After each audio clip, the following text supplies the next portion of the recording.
Oh boy, I think some people aren't going to like this, but niching, well, niching's a myth. Let's talk about why.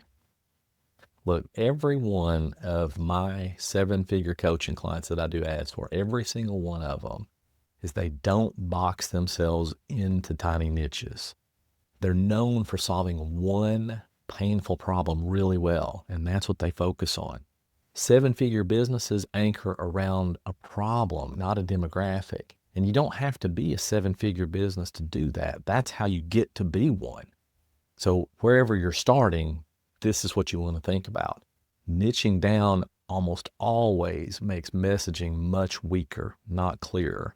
And so when you overspecify the person, then you actually end up blurring the problem. And that's what we don't want you to do. We don't want you to blur the problem. That has to be the clearest thing that people see, because they don't buy when they feel described, if that makes sense. They buy because they feel understood. So that's what you're trying to do. Niching should just describe the decision. Who it's for, that matters less than what result they're going to get. So talking about who it's for is not such a big thing. So on sales pages, I see this all the time where people have this who this is for section. And that's fine. There's nothing wrong with having it, but it doesn't change anything.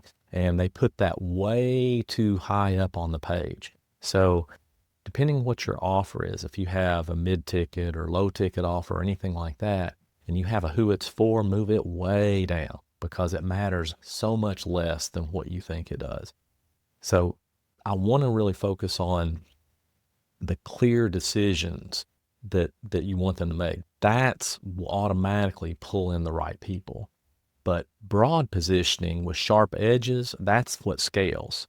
So the idea that you have, it kind of stays wide, but the decision that people have to make, that stays narrow. And that's how you grow without trapping yourself. That's how all these seven-figure business owners do it. They didn't just fall into it. They didn't do it by luck. They just realized that outwardly they're going to be a specialist and inwardly they're going to be a generalist. All right. But here is the problem. Once you realize you don't need a super narrow niche, or you don't need to define it, then something else actually snaps. And that's usually the offer. So the offer you work so hard on starts trying to carry all the weight. See, that's when health coaches start changing their pricing or switching up their offer.